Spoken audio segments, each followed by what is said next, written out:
You can't fire the owner because Nope. he can't fire himself. Someone's head's going to roll, unfortunately, in this situation. And it's probably Stefanski and Barry. I saw on The Athletic. I don't think that's fair, by the way. Stefanski, that part. I agree. I was saying the other day on my podcast that Barry should be fired. And I said I wouldn't fire Stefanski, but a couple of people made the point of saying, well, if you fire the GM, you got to give him a chance to hire his own coach, which is fair. That's true. Mm-hmm. So I would fire Barry. I would hire a new GM.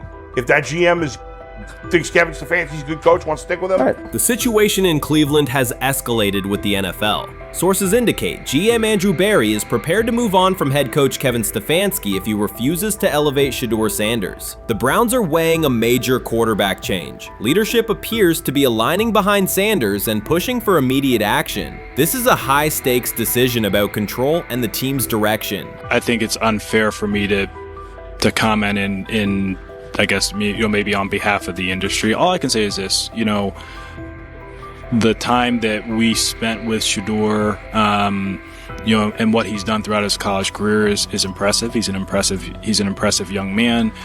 He's a really good quarterback. Sometimes, fit comes into play. And I'd also say this, there are 4 more rounds of the draft. And then maybe lastly, it's less about where you get picked and what you do after you get picked. That's really the most important thing. Getting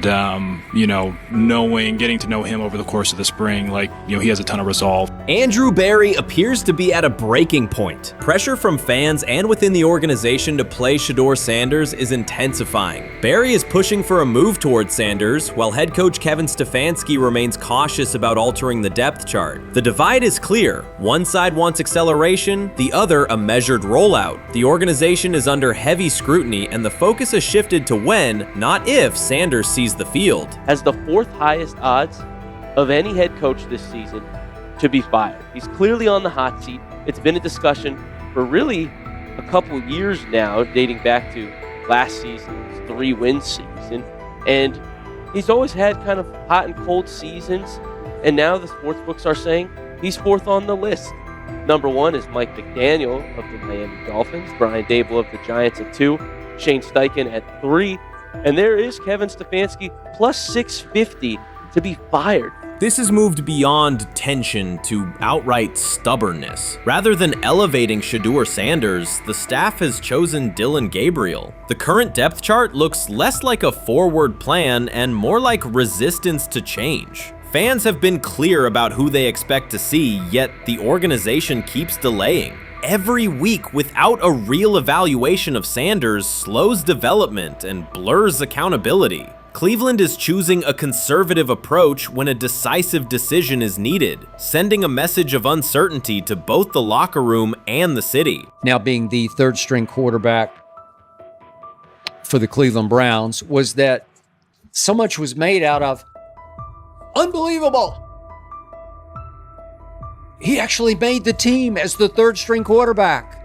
Like that was a big deal. Like that was somewhat of a surprise to a lot of people. He should have been the first pick in the draft. Kevin Stefanski appears to be doubling down to validate his approach. Despite sustained demand from Browns fans to see Shedeur Sanders reflected in chants, merchandise, and constant discussion, he continues to keep Dillon Gabriel in front on the depth chart. The decision functions as an assertion of control rather than a response to momentum. Even with clear signals from the fan base, Stefanski is staying with Gabriel and delaying a full evaluation of Sanders. It is a deliberate choice to maintain his plan and pacing, not to accelerate change. Cleveland is prioritizing continuity over recalibration, keeping any transition to Sanders on hold. But yeah, I mean, the Browns are in a tough spot. They have wasted.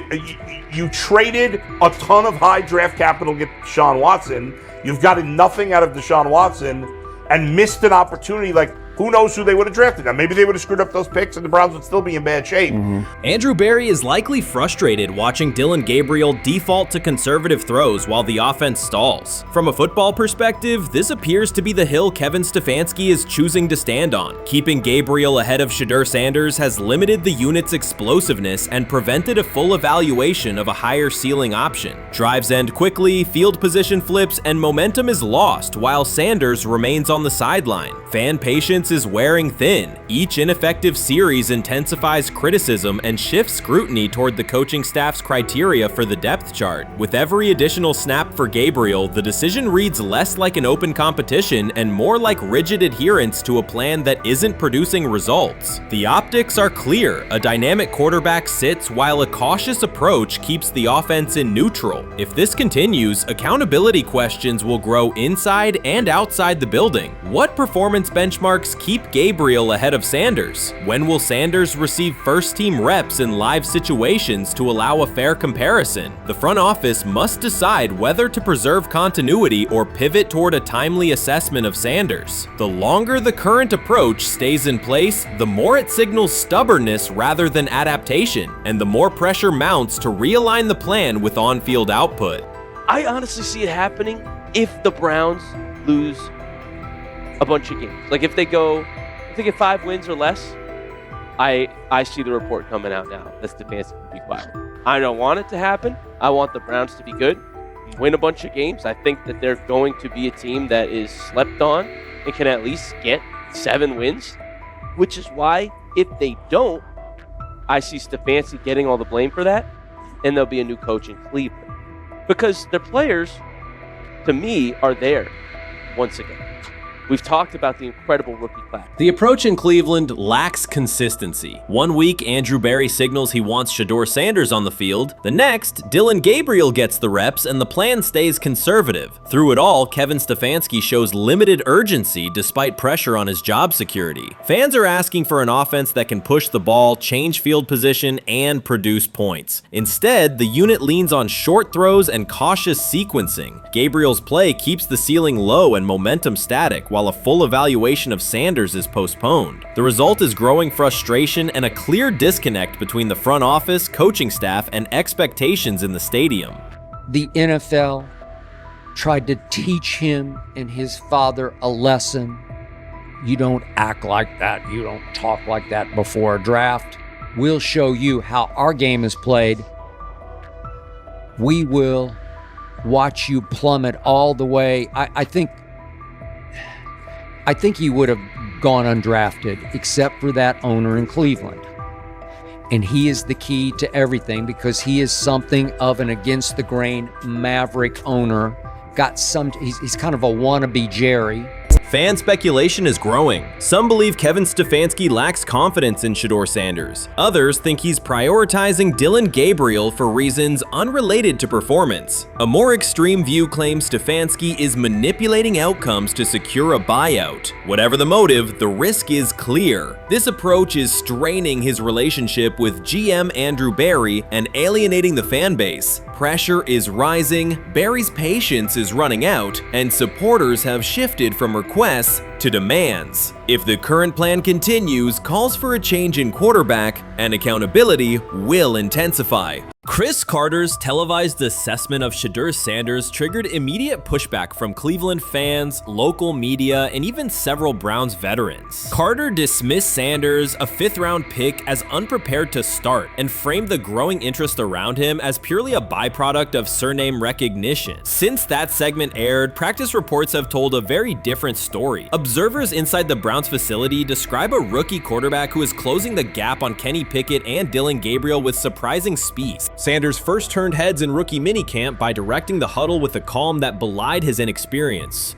Position coaches reported that he rarely repeated mental errors during installation periods, a trait they rank highly when grading young quarterbacks. In organized team activities, he showed consistent timing on intermediate routes, kept turnover numbers low in 7-on-7 periods, and demonstrated early command of Kevin Stefanski's protection calls. That steady execution earned him a handful of first-team snaps, reps that would ordinarily have belonged to Pickett by default.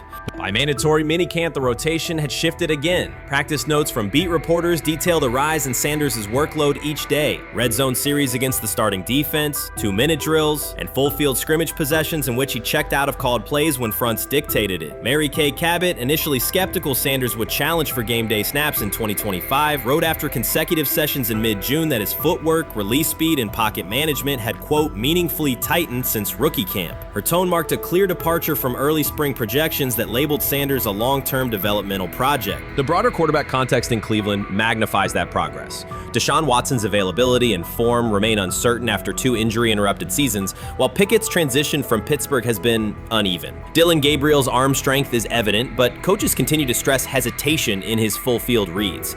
Against that backdrop, Sanders' quick decision-making and mechanical efficiency have begun to look less like a pleasant surprise and more like the roster's most reliable short-term plan. Inside the locker room, acceptance has followed performance. Wide receivers cite Sanders' ball placement on outbreaking routes, noting that the ball routinely arrives on the upfield shoulder, a small but essential detail that allows for yards after the catch. Offensive linemen appreciate his pocket awareness. Joel Bitonio remarked privately that Sanders slides up instead of bailing when edge pressure flashes. Defensive backs say his eye discipline forces them to hold coverage longer than they expected against a rookie. Such cross-positional respect develops only when day-to-day tape shows tangible improvement. The reaction to Carter's critique highlights a recurring double standard applied to young black quarterbacks. Traits celebrated as swagger or confidence in other players were labeled arrogance when associated with Sanders, yet the quarterback himself has not responded publicly. There have been no subtle social media jabs, no mention of critics and interviews, only repeated references to competing for every rep and learning from veterans. That measured approach, combined with hard evidence from practice, has softened earlier doubts among coaches who prioritize demeanor as much as arm talent. Within the coaching staff, the discussion now centers on readiness thresholds. Stefanski's scheme relies heavily on quick rhythm throws, defined reads, and disciplined pocket movement. Those requirements align with Sanders' strengths: a compact release, willingness to target the middle of the field, and instinctive timing on RPO concepts carried over from his college tape. Staffers reviewing cut-ups from joint practices note that his internal clock already approximates NFL speed, a metric they did not expect to see until mid-season at best. If that trajectory continues through preseason games, the Browns face a consequential decision. Starting a 5th-round rookie 6 weeks after training camp opens would unsettle salary cap assumptions, depth chart politics, and external perceptions of organizational stability. Yet the internal mandate remains clear: the most prepared quarterback will play. That standard places Sanders in genuine contention because every practice metric used to grade readiness, turnover ratio, red zone efficiency, third down conversion rate has trended in his favor since early June. The organizational stakes are considerable. Cleveland has cycled through starting quarterbacks at a startling pace over the past decade, shifting from first-round investments like Baker Mayfield to high-cost gambles such as Watson, each move packaged as the long-awaited solution. A rookie chosen outside the first 100 picks ascending to the top of the depth chart would challenge long-held league assumptions about draft pedigree and opportunity.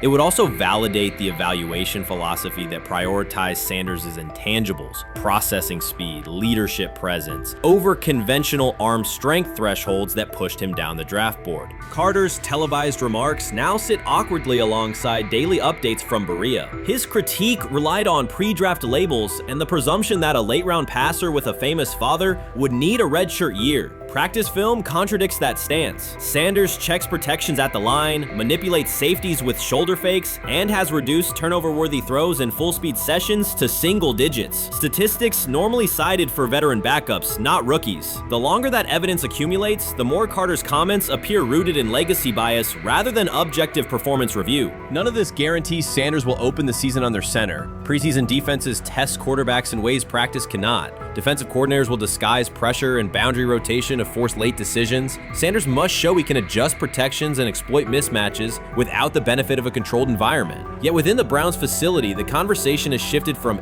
if he will be ready to when. Quiet confidence from Amari Cooper and other veterans suggests they believe Sanders can steady an offense searching for consistency more than highlight reel heroics. Sanders' rise also affects long-term roster calculus. If he earns the job and performs competently, Cleveland gains starter-level production on a cost-controlled rookie contract, freeing cap space allocated to other positions. That scenario could reshape roster-building strategy in a division featuring Joe Burrow and Lamar Jackson, quarterbacks whose contracts consume significant percentages of team payroll. A capable, low-cost starter would allow the Browns to reinforce their offensive line and secondary while retaining core veterans, a competitive advantage few teams enjoy.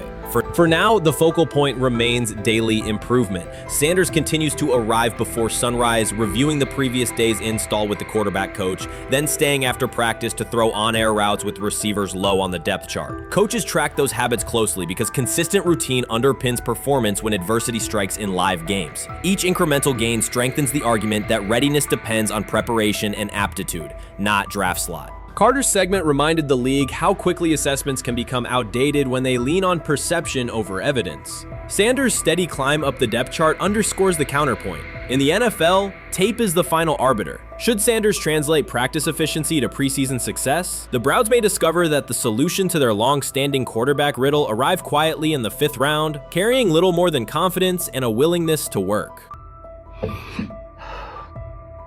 I'm about to unleash about Shedeur Sanders. I just watched what happened to Shedeur Sanders in the Cleveland Browns' 3rd and final preseason game. And I'm outraged, I'm sickened, and I'm saddened. By the way, Shedeur continues to be treated in the National Football League now by those sorry-ass Browns and sorry-ass Kevin Stefanski. The Cleveland Browns are once again mishandling a promising quarterback. Skip Bayless criticized the organization for failing to develop Shedeur Sanders and for misusing his skill set. He argued that the team's decisions are undermining Sanders' progress and turning a major investment into a cautionary example. Bayless pointed to inconsistent usage, questionable play calling, and a lack of clear direction as key issues limiting Sanders. He said the Browns need a defined development plan and stronger support if they expect Sanders to succeed. Skip Bayless delivered a direct, critical assessment this week. After seeing Shedeur Sanders in a Browns uniform, he argued that Cleveland is mishandling the quarterback and undermining his development. Bayless said the team's approach shows poor planning and inadequate support around Sanders. He dismissed excuses about strategy and emphasized the need for better coaching, deployment, and protection. In his view, the Browns are setting themselves up for problems before the season begins unless they establish a clear plan for Sanders. Given the team's recent decisions, his reaction is understandable. Cleveland has a history of inconsistent quarterback development. Shedeur Sanders is a premium prospect, the son of a Hall of Famer, a proven college performer, and a widely recognized figure. The organization should prioritize his reps, protection, and a clear development plan, not place him behind Dillon Gabriel as if he were a secondary option. But I'm going to answer this question by saying Shedeur Sanders, and I'm going to tell you why. I think he's being set up to fail. That's right, I'm going to say it. Okay. Here we are on national television, right? There's been 11 practices, if I remember correctly. He's been starting against, he's been playing against the 3rd unit. He's 4th on the depth chart. And then suddenly you throw him into the start line, and he hasn't had any reps for the first team at all. Think about that. So you're just going to throw him to the wolves like that, huh? I mean, you know, if he had first team snaps in practice. Yet here we are. Cleveland has one of the most publicized prospects and is handling him like a depth piece. The broader issue is the franchise's long record of quarterback instability and inconsistent development. That history colors every move they make. When the Browns draft a quarterback, fans don't anticipate a long-term answer. They brace for another reset. Shedeur Sanders should be treated as a priority, not as an afterthought behind Dillon Gabriel. Let's give him a chance. Let's give him a chance with the play calling. You know you have an offensive line that isn't playing that well. So what do? Why not just play the short game so he can get the ball out of his hands very fast to run a competent goddamn offense? Outside of that, Shedeur has to be better in understanding that the offensive line that you're working with right now is not adequate. Why not allow the players that are competing for a job, in this instance, Shedeur Sanders, to finish off the 2-minute drill? When Browns fans see another quarterback selected, they brace for another setback. The franchise's recent history, from Johnny Manziel's failed stint to the rocky handling of Baker Mayfield, reflects inconsistent development and short-term decision-making. Against that backdrop, Skip Bayless's reaction to Shedeur Sanders on Cleveland's roster was blunt. He argued the team is already mishandling a premium prospect by treating him as a secondary option instead of a centerpiece for the future. Bayless's position is straightforward. Sanders is not just a name, he brings proven college production, leadership traits, and significant visibility that can strengthen both the offense and the organization's broader profile. Burying him on the depth chart behind Dillon Gabriel signals a lack of a clear development plan and wastes early momentum. Instead, Bayless contends, Cleveland should establish a defined pathway. First-team practice reps, protection and personnel tailored to his strengths, deliberate play calling that accelerates processing, and measured in-game opportunities that build confidence and execution. In his view, the Browns need alignment from the front office to the coaching staff to prioritize Sanders' growth. Continuing to treat him like a depth piece risks repeating the same cycle that has undermined previous quarterbacks. Committing to a coherent plan gives Sanders and the franchise a realistic chance to convert potential into sustained performance. We've got news. Got news. About my Cleveland Browns. We've got an oblique problem.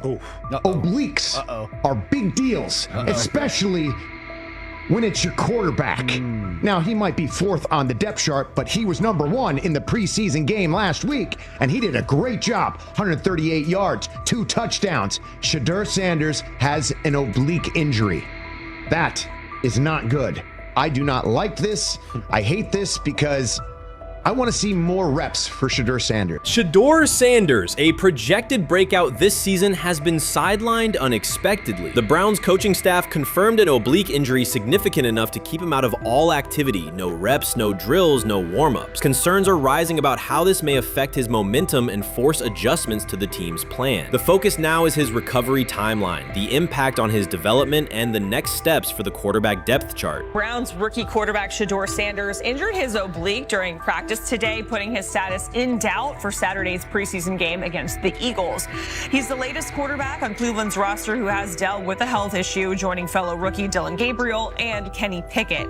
Sanders, who is trying to fight his way up the Browns depth chart, started the preseason opener last week and threw to practice. So how concerning is this for Shedeur as he is trying to, again, make his way up the depth chart, be QB2, potentially QB1 in the future? Dillon Gabriel taking Shedeur Sanders' QB1 spot after Sanders suffers an oblique injury is more than a roster change. It signals the staff is choosing urgency over efficiency. You do not replace a quarterback operating near a 70% completion rate with one coming off a 32% outing unless the decision is driven by desperation or poor evaluation. That is not strategy, it is avoidable loss of production. The impact on accuracy, timing, and drive sustainability is clear, and the difference is apparent to anyone watching. Well, here's what we know. I mean, after practice, Kevin Stefanski, the head coach of the Cleveland Browns, was not available to the media, but I did talk to him on the field as the players were coming off, and he told me that Shedeur Sanders complained of oblique soreness during the warm-ups this morning. Shedeur Sanders' absence isn't just a gap in the lineup, it's a setback for the entire offense. He thrives under pressure and makes throws others won't attempt. When he's healthy, every pass has intent, every drive has rhythm, and opposing defenses know they're in for a long day. Replace him with Dillon Gabriel and the defense senses an opening. Corners press tighter, safeties cheat down, and linebackers blitz more aggressively because they don't expect the same timing, velocity, or accuracy. Yes. I mean, yeah, I'm a fan. I'm not even going to try to hide it. Rich, you guys are fans. Like, you guys talk about the Cleveland Browns quite a bit. Yeah, it's almost annoying to me. It aggravates people. Like, people don't like the fact that Rich talks a lot. They must about love Shedeur. I'm here. But it's like, you have a friend, and that friend's child is following in the family's footsteps. You want them to do well. I don't know why people have such an issue. I know Rich is supposed to be impartial, but it's kind of hard when you have that type of tie to it. But yeah, I'm rooting for Shedeur, man. And Dillon Gabriel's 32% completion rate isn't just poor, it's untenable at this level. A number that low needs no context. It means 2 misses for every completion. Weather, opponent, and play calls are secondary when efficiency is that limited. That output does not sustain drives or keep the full playbook viable, yet he is starting while Shedeur Sanders is sidelined. The contrast is clear. Sanders brings accuracy, timing, and command. Gabriel's recent performance reflects inconsistency and missed opportunities. Choosing Gabriel under these circumstances reduces offensive reliability and invites defensive pressure. It is a decision that sacrifices efficiency and field position. So it'll be interesting to see what happens with Dillon Gabriel, but to the Shedeur Sanders point, it is unfortunate because I thought he was gaining some momentum. I know the practice that they had before they left for Philly, Daniel Oyefusi reported that he actually took the most reps of all of the quarterbacks. And that was the first time that had happened. It was the first time that he had went ahead of Dillon Gabriel, practicing with the twos, etc. So, like, coming off that stout performance against the Carolina Panthers, he was gaining momentum. If this were a clean evaluation, there would be no debate. Shedeur Sanders is the clear choice. He's accurate, composed, and consistent with a track record of high-level production. Dillon Gabriel remains a question mark, and not the kind that stresses defense. He's the kind that makes coaches consider leaning on the run to limit risk and protect field position. The reality is that injuries create openings for players who haven't earned them. Gabriel has stepped into QB1 while Sanders is out, but that reflects circumstance, not superiority. We don't know the severity of this oblique injury and whether it will even keep him out of Saturday's game against the Eagles.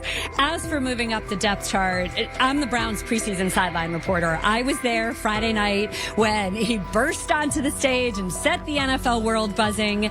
And yes, his demeanor was tremendous. His poise was tremendous.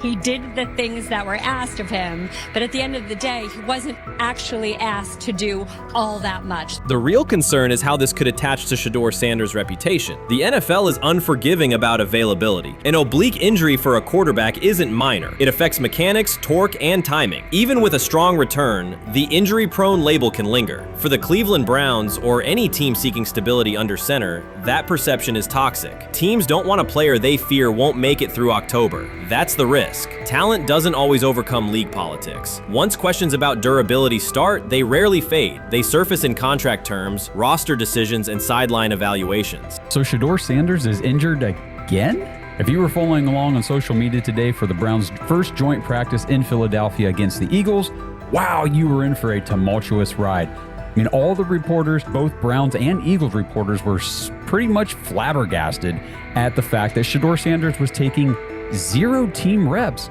during the day, and even Tyler Huntley was getting team reps instead of Shedeur. And then it came out, obviously, everybody's speculating. There's people calling for Kevin's jobs, and before I go any further, I don't blame anybody, ever. Meanwhile, Dillon Gabriel's numbers should be sidelining him, not elevating him. A 32% completion rate isn't a dip, it's a warning sign that points to issues with field vision, timing, and receiver cohesion.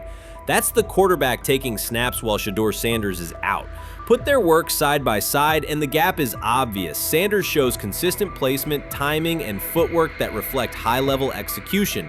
Gabriel's recent output introduces variability that shrinks the call sheet and stalls drives. You can't claim the priority is winning while starting a quarterback who isn't reliably delivering routine completions. Fans recognize it, receivers lose confidence and tempo when targets are off, the offensive line's urgency fades when protection doesn't translate into productive throws, team belief in the quarterback is fragile, and once it erodes, a season can come apart quickly. We could be looking at, 3/4 of Snoop and maybe 1/4 of Dillon Gabriel. Not really exciting for the fans. Of course, it would be nice to see what Dillon looks like. Did spend third-round capital on him. If you're Dillon Gabriel and you're a rookie, is not you be want to get team. healed. You want the reps. You want to take these reps. So what do you do to prepare yourself and get ready? Because, man, when rookies get injured, it's like these reps are so valuable. Yeah, sets them back a lot. We do have some video here. Mike Garafolo had some video of Jalen Hurts kind of helping Shedeur used his cart to get off the field here. Shedeur Sanders changes the entire equation. His presence under center keeps defenses honest, keeps teammates engaged, and expands the coaching staff's options. You can call vertical shots, open the playbook, and control the game's tempo. Dillon Gabriel limits that. With him, the playbook narrows, drives stall, and the defense ends up on the field too long trying to compensate. The Cleveland Browns are not in a position to gamble at quarterback. This is a franchise with a difficult history at the position. With Gabriel, the issues are visible from the stands. A 32% completion rate won't jump to 60% with a few extra reps. If anything, it will decline as defenses present looks they would not risk against Shedeur. And that's the core issue. Shedeur Sanders at 80% is still a better quarterback than Dillon Gabriel at his best. That isn't exaggeration, it's the numbers. If Sanders is a 70% passer when healthy, even a drop to 60% keeps him well ahead of where Gabriel is now. Yet the team is rolling with the quarterback who isn't delivering routine completions. Every week Sanders is out, his hold on QB1 loosens. That's the hard truth. The longer Gabriel stays in the role, the more coaches cite continuity and chemistry to cover what's happening on the field. Every throw and every drive has to be a statement, not just to win, but to erase any notion that Gabriel is a legitimate alternative. In the NFL, QB1 isn't handed back because you used to be the best option. You have to take it. Started off with some positive news for Shedeur, and then it kind of just went left real quick. Shedeur got the news early on that if Dillon Gabriel couldn't go, he would get his second straight start in the Saturday preseason game against the Philadelphia Eagles. And then he went on to injure his oblique. For the fans who don't know exactly what part of the body the oblique is at and what that injury is and how it can impact the quarterback, can you explain to them what is an oblique injury?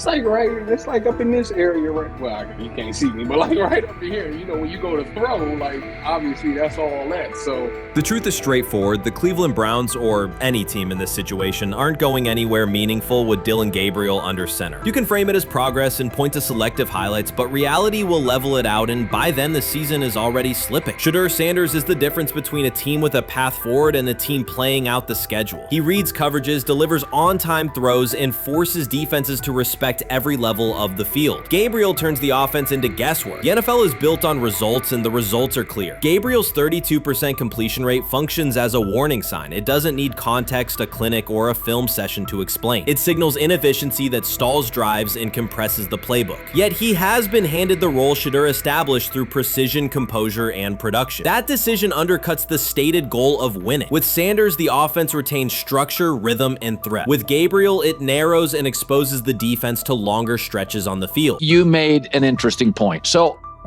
I tend to have the drip, drip, drip. This was my Johnny Manziel theory, is that everybody makes mistakes, especially when you're young. But if I see 2, 3, 4, 5, then you've got a plumbing issue. It's not just you didn't close the faucet. So there's about 6 pieces of video in college where Shedeur was a little bit of a brat, whatever. Then there's the legendary cringy draft room. Didn't love that as a B prospect. Then there's back-to-back speeding tickets, both over 90, and a missed arraignment. The NFL is navigating unexpected headlines after a former Browns coach publicly defended Shedeur Sanders in response to reports of multiple speeding tickets. The coach's statement has sparked extensive online debate. Supporters welcome the show of loyalty, while critics question the motive. Sanders now finds himself at the center of an unforeseen controversy, and observers want to know why a Cleveland coach is standing so firmly in his corner. The story is developing rapidly and continues to draw intense attention. When it came out that he got a speeding ticket, I said it's not really that big a deal. I feel very differently about it now. Over 40 miles an hour over the speed limit, less than 2 weeks after you just got a ticket. I don't know if that's entitlement or immaturity. There's got to be some teams that are feeling very good right now that they didn't draft him. Observers are focusing on Shedeur Sanders' recent speeding ticket, treating the violation as a measure of his character and sidelining his athletic, academic, and philanthropic accomplishments. The incident, driving 15 miles per hour over the limit in a borrowed Lamborghini, has drawn sharp criticism. In response, a former Cleveland Browns coach has taken the opportunity to comment, even though the franchise is widely viewed as unstable due to its frequent coaching changes and limited on-field success. By defending Sanders, he presents himself as an authority on discipline and leadership. The statement, coming from an organization seldom praised for stability, has nonetheless attracted considerable attention across the league. You want to defend him a little bit. I thought this was an interesting take. Yeah, I thought it was really interesting that you said you were out because of the speeding tickets. To me, that's such a minor thing. You were so high on him in terms of his completion percentage in OTAs, and I thought that was a little aggressive on your part. But with the speeding tickets, I got a speeding ticket the first night of the draft, my first year there. I thought maybe I'd get the benefit of the doubt, but they they gave it to me anyways. As soon as the former Browns coach defended Shedeur Sanders, social media erupted with commentary, resembling the volume of draft night coverage. Posts and opinions appeared within minutes, and criticism escalated rapidly. Detractors amplified Sanders' minor speeding violation, while supporters argued that such reactions were disproportionate to a single traffic citation. Shedeur Sanders received 2 speeding citations, and the minor traffic issue quickly drew national attention. Before considering the former Browns coach's response, it is useful to clarify the facts. Sanders, son of Pro Football Hall of Famer Deion Sanders and a current college quarterback, was twice ticketed for exceeding the limit while driving a high-performance vehicle. Commentary on social media escalated rapidly, with critics framing the incident as a significant character concern, even as the league has historically tolerated far more serious legal transgressions. Stepping into the debate, a former Cleveland Browns coach, best known for a tenure filled with losses and contested decisions, issued a strong public defense. He argued that 2 speeding tickets should not define Sanders' reputation or overshadow his on-field talent and community work, urging a balanced assessment of the player's actions. I don't love it from a 5th-round draft pick. I don't love that it happened multiple times. But I do think that this is the first time he's been away from his dad. And, you know, there's going to be some growing pains. Now, would I sell my stock on it like you are? Not because of a couple speeding tickets, especially in light of the problems that Brown's quarterback room has had to deal with legally in the last few years. I mean, this is nothing. The debate quickly shifted from 2 speeding citations to broader claims about integrity, growth, and leadership. The former Browns coach framed the infractions as moments for personal development and urged observers to view them in context. Critics responded forcefully. Some called for disciplinary action, others questioned Deion Sanders' parenting, and a few sought to discredit the coach himself, despite his professional record already being widely analyzed across the league. The reaction underscores an apparent inconsistency in public standards. Fans often overlook on-field confrontations, heated sideline arguments, and other significant controversies, yet they treated Sanders' as routine traffic offenses, speeding without evidence of reckless endangerment, as indicators of serious character flaws. If such minor violations were adopted as the primary measure of morality in professional football, many players would face similar criticism. Sports media amplified the story almost immediately. Television panels dissected Shedeur Sanders' decision-making, treating 2 speeding tickets as indicators of deeper character concerns. Networks aired detailed segments under banners such as red flags and road rage, repeatedly questioning whether the citations might affect his draft evaluation. Although Sanders is already regarded as a first-round prospect, analysts emphasize that NFL teams value discipline and legal awareness when forming final assessments. Many commentators overlook the fact that other high-profile players have faced more serious offenses without similar scrutiny. Throughout the coverage, the former Browns coach defended Sanders, portraying him as a talented quarterback subjected to disproportionate criticism in a culture that expects near-perfect conduct. His argument was thorough and methodical, asserting that the traffic violation should not overshadow Sanders' skills, work ethic, or future potential. Commentators point out that the coach's intervention was not entirely selfless. He recognized the publicity potential. One day he was an overlooked figure from a struggling Browns era, the next he was a trending name across sports media. The discussion quickly expanded beyond Sanders' speeding citations to questions of image management and narrative control. Critics demanded disciplinary measures, public apologies, team sanctions, and formal statements, yet their objections seemed directed less at the traffic infractions themselves and more at Sanders' high profile, confidence, and resistance to traditional expectations. In practical terms, Sanders' brand remains intact. The coach secures renewed relevance, and the episode supplies another headline in the ongoing story of modern football. The next time Sanders is seen in a high-performance car, the debate will likely reignite, focused not on speed limits, but on the broader culture of the league. Meanwhile, new voices continue to join the conversation. Broadcaster Colin Cowherd has already weighed in, offering his own reassessment of the incident and its broader implications. Breaking news, Shedeur Sanders last night was pulled over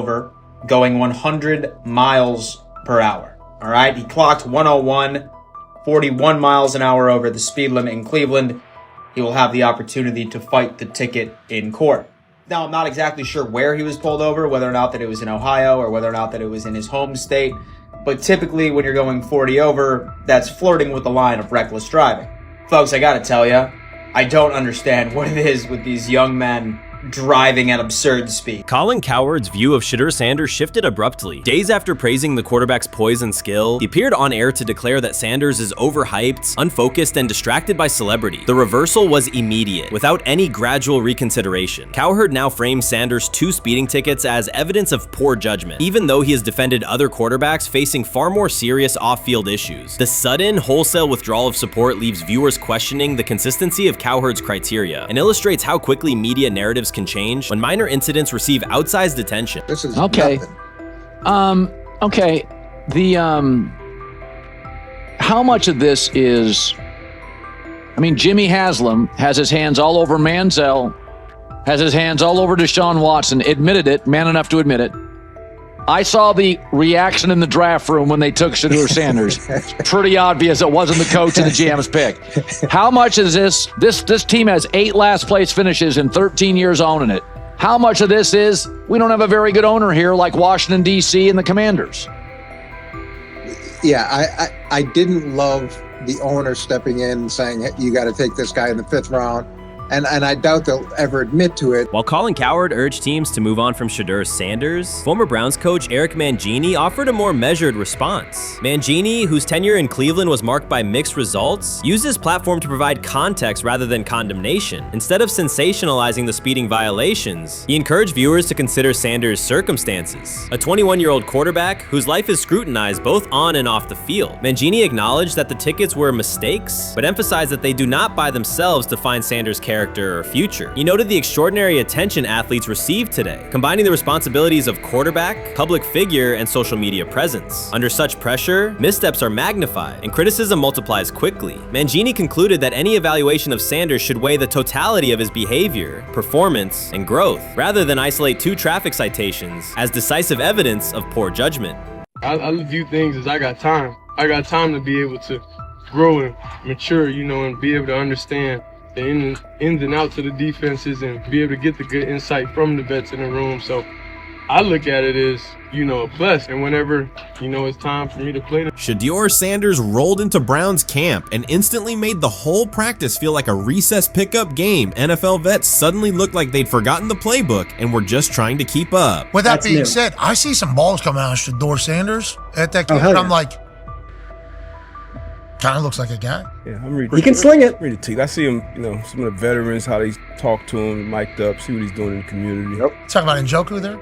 Joku, Mike that, but once you see, different little interactions and things like that, I know he has the talent. We'll see. It'll be a competition that usually brings the best out of guys, especially young guys. So I'm interested to see how that quarterback situation. Right after Shedeur Sanders tightened his cleats and the Browns settled in for what they figured was a routine camp day, the whole vibe tilted sideways. No blazing comet, no UFO touching down at midfield, just a swagger-charged quarterback striding in like he'd crashed the wrong league and thought, yeah, I'll stick around and run this show. The Browns had no clue what storm was rolling in. You'd expect an NFL team to do a quick scout, maybe pull up a highlight reel or 2, but nope. They greeted Shedeur with a shrug, only to watch him seize the field on snap 1 and run the whole operation like a seasoned pro. First and foremost, he's been the best quarterback in camp. Now look, Joe Flacco ain't had many opportunities. There was a whole day I saw he didn't throw the ball at all. Here's my theory on the situation. They already know who's starting in the number 2 is. They already know. Joe Flacco and Shedeur Sanders is already locked up. You're missing the boat, people. You're missing the boat.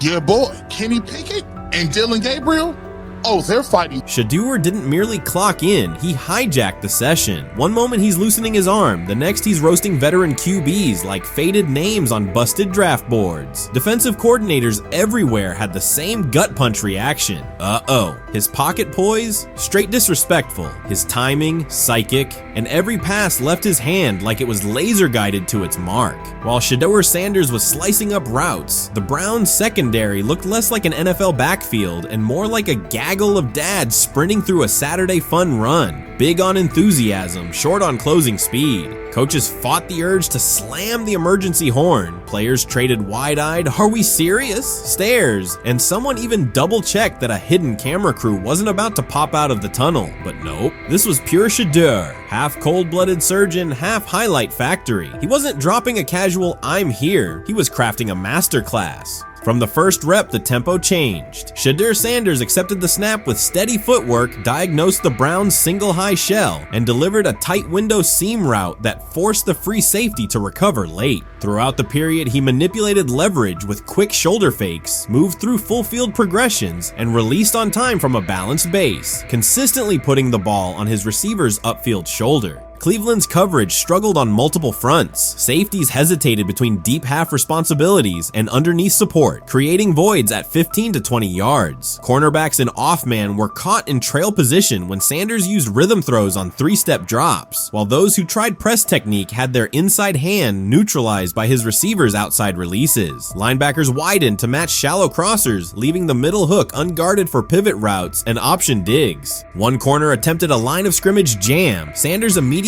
adjusted the route to a back shoulder fade, releasing the ball before the break and rendering the press ineffective. Over the session, he showcased pocket discipline, reclimbing to maintain throwing lanes rather than drifting, and finished with a series of anticipatory throws against cover 2 cloud, fitting vertical outs between the flat and deep half defenders. Sanders' combination of rapid post-snap processing, precise ball placement, and pocket efficiency exposed coverage mismatches at every level and highlighted communication gaps in the Browns secondary. By mid-session, the Browns defensive staff clearly recognized their calls were outmatched. Every adjustment, a roll to cover 6, a simulated pressure, a late rotate to 2 high, was neutralized once Shedeur Sanders confirmed the post-snap picture. Routes that had taken weeks to script were beaten by timing and location. Comeback set at 12 yards broke open before the corner's transition. Slot seam-outs dotted the void between the flat and deep half defender, and boundary receivers beat press with quick hand techniques, receiving the ball before the trail man could recover. Sanders' command was methodical. He used cadence to freeze plug blitzes, re-ID'd the mic when linebackers sugared the A-gaps, and maintained a firm base so he could reset and fire without resetting his feet. His receivers benefited from that rhythm. Top of the stem, eyes back. Ball delivered on their upfield shoulder, allowing immediate transition to YAC. The Browns front tried a late stunt to compress the pocket. Sanders climbed 2 steps, re-spotted the shallow crosser, and delivered in stride, turning a potential sack into a 20-yard gain. What stood out most was how little ramp-up Sanders needed. From his first series, he processed full field concepts at tempo, cycling through progression reads without hitching. The poise under interior pressure, consistency in ball placement, and ability to manipulate zone defenders left the Browns' coordinated disguise packages ineffective and forced them into static coverage by the end of the period.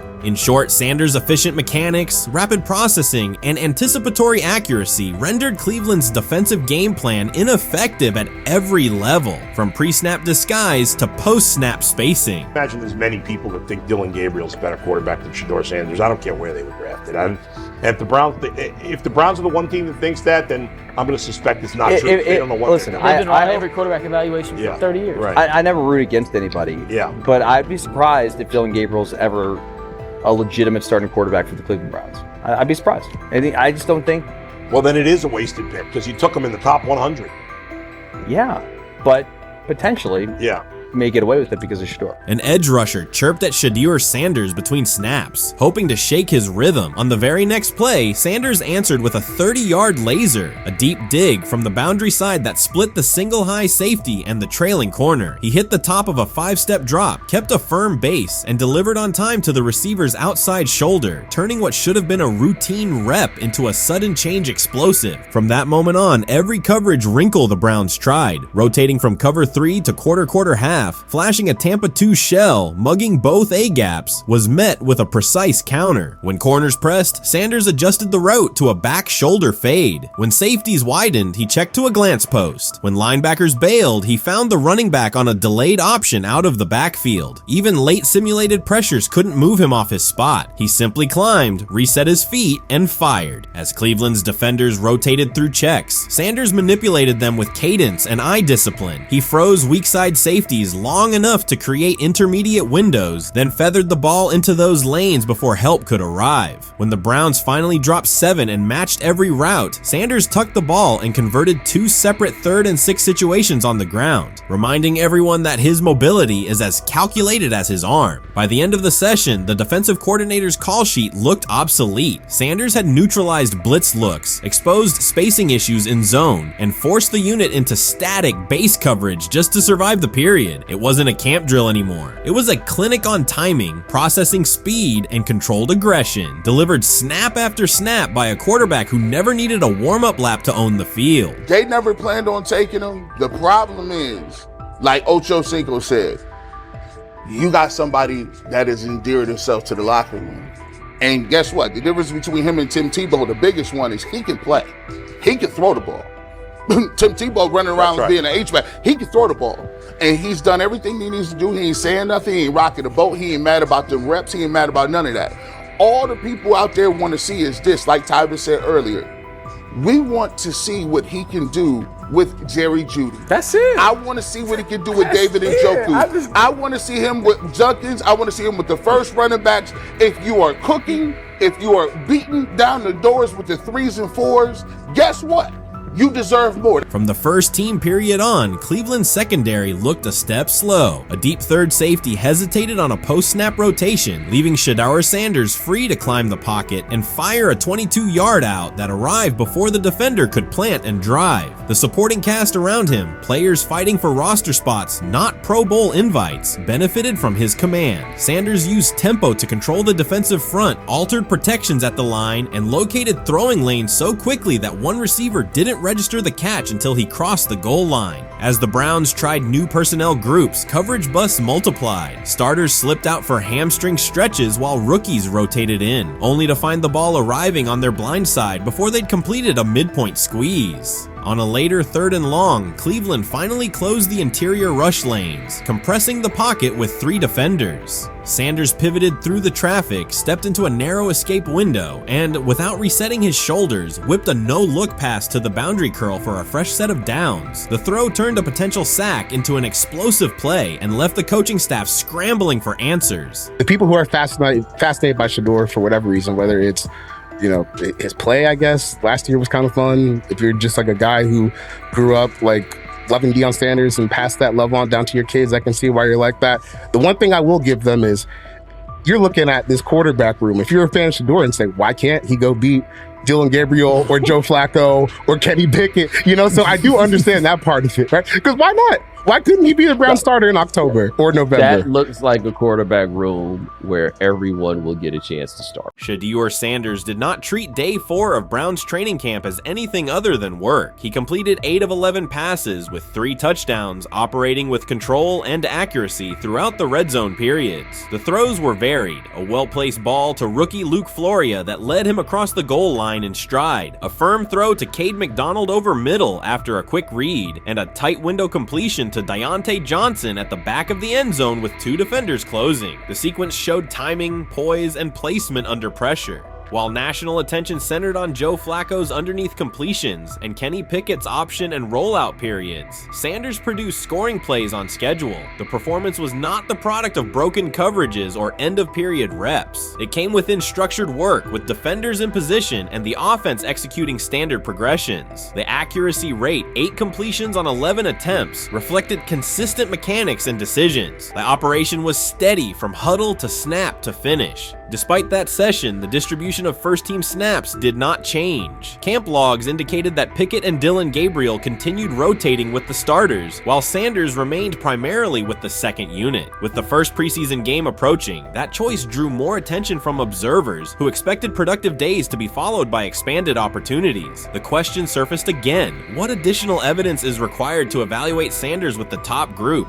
The 3 touchdowns illustrated different aspects of his profile. On the throw to Floria, Sanders used a measured trajectory to lead the receiver away from contact and into the end zone. On the ball to Johnson, he identified leverage, held the safety with his shoulders, and delivered to a precise spot at the back line. On the throw to McDonald, he eliminated the first read, reset, and drove the ball into the window before the hook defender could squeeze it. Each score reflected a particular tool: anticipation, manipulation, and velocity within standard timing. Comparisons to the other quarterbacks were straightforward. Pickett produced 2 touchdowns but placed 1 late ball that exposed a receiver to contact near the goal line. Gabriel accounted for 1 score, with additional gains coming on checkdowns and designed movement. Flacco advanced the ball in short increments without finishing drives during the same period. Sanders converted opportunities into points repeatedly and without turnovers. The rotation, however, remained unchanged. Head coach Kevin Stefanski and the staff continued to allocate first-team work to the same group, describing the process as an open evaluation. In practice, that has meant extended starter reps for Pickett and Gabriel, veteran scripts for Flacco, and second unit periods for Sanders. The disconnect between output and opportunity was notable, particularly given the stated goal of reaching an early decision at quarterback. When asked about the timeline recently, Stefanski said the preference was to decide sooner rather than later, an acknowledgement that the window for assessment is limited as preseason approaches. Speculation about motives is common in such situations. The discussion has included references to front office perspectives and ownership influence. Owner Jimmy Haslam is widely viewed as supportive of drafting Sanders. General manager Andrew Berry is known for prioritizing fit, traits, and process within the roster building model. Stefanski reports to Berry, and the practice plan reflects coaching evaluation within organizational parameters. None of that guarantees any outcome. It does explain why rotations can remain conservative even after strong individual periods. Regardless of internal views, the most useful next step for the evaluation would be a defined set of first-team snaps for Sanders to put comparable tape next to his peers. There was also outside attention on several practice segments from earlier in camp that showed Sanders throwing during lulls to non-receiver personnel, ball attendants, staffers, and assistants, while other quarterbacks were in script with full units. Those clips circulated widely and were interpreted by some as dismissive. Sanders addressed questions about it by narrowing the focus to preparation, explaining that his responsibility is to be ready for the work assigned and that he has adjusted at every level of competition, from HBCU ball to the Power 5 and now the NFL. The response matched his general approach: acknowledge the situation, maintain routine, and continue to execute when the next period begins. The broader draft day and narrative context remains part of the conversation. Sanders' college resume included efficient production and high completion rates across 2 programs, culminating in national recognition such as the Johnny Unitas Golden Arm Award. His selection in the 5th round was driven by varying evaluations of projection, scheme fit, and development timelines. The result is the current environment. He must present his case within limited windows, then wait for access to the next rung of competition. That does not make the process unfair, it makes it exacting. The best answer, for him and for the staff, is additional, comparable reps and clear tape.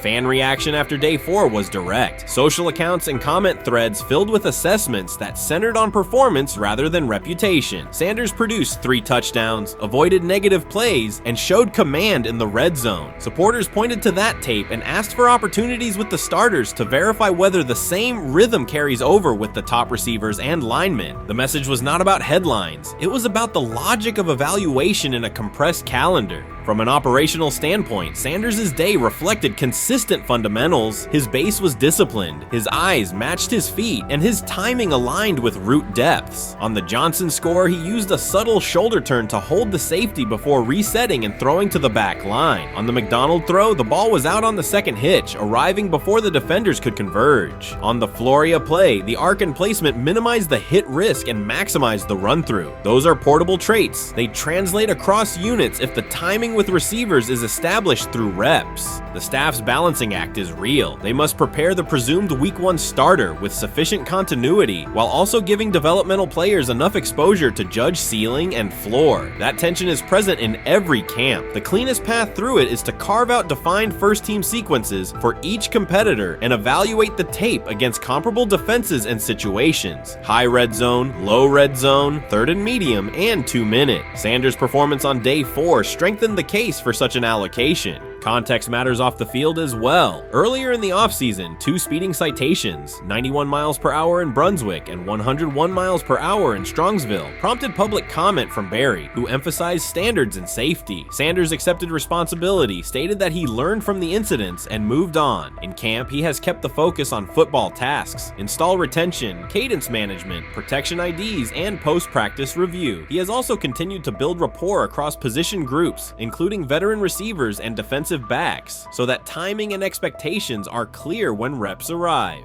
None of this diminishes the experience of the veterans in the room. Flacco has decades of film, Pickett has multiple seasons of NFL starts, and Gabriel brings mobility and a defined collegiate profile. It does, however, underscore the purpose of camp, to align decisions with current performance. Sanders produced the most efficient scoring period of the day. The next logical step is to see that operation with the starting unit, document the results, and compare them to the other candidates under the same conditions. The preseason opener will compress timelines further. Install packages expand, and coaches begin to narrow personnel groupings. If the objective is to identify the quarterback who can operate the offense most cleanly on Sundays, then structured exposure now will give the staff better information later. A small but deliberate set of first-team snaps for Sanders, scripted early downs, a third down sequence, and a red zone series would provide data without disrupting broader preparation. Until that occurs, Sanders can only continue to control process and execution. Day 4 showed what that looks like when opportunities align. Efficient reads, disciplined mechanics, and finishes in the end zone. He did not seek attention for the sequence. He put it on tape. If the evaluation remains consistent with the stated competition, comparable snaps should follow. If they do, the staff will have a clear side-by-side measure. If they do not, the question from observers will remain the same. What more needs to be seen to justify the look?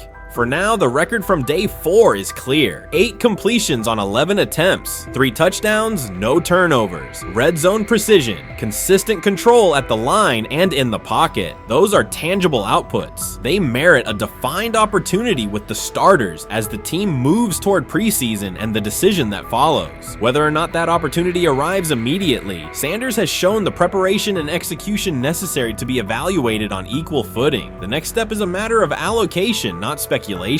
The rumors have ended. The decision is public. Cleveland Browns owner Jimmy Haslam has informed every level of the organization that unless an unforeseen injury intervenes, Shedeur Sanders will start at quarterback in week 1. The announcement is not an informal suggestion or a quiet push in the background. It is a direct order. Multiple independent reports, amplified most visibly by Colin Cowherd, confirm that Haslam delivered the directive himself. From the owner's viewpoint, the logic is simple. No one else on the roster offers the same combination of talent, leadership, and long-term upside. Joe Flacco is approaching the twilight of his career. Kenny Pickett has shown flashes but remains inconsistent. Dillon Gabriel, taken in the 3rd round, is a developmental project. By contrast, Haslam believes Sanders can alter the franchise's trajectory immediately, and he refuses to allow internal hesitation to stall that possibility. The standoff traces back to April. General manager Andrew Barry and head coach Kevin Stefanski entered the draft wanting a low-profile prospect who would fit quietly into the existing depth chart. They prioritized scheme familiarity, modest public attention,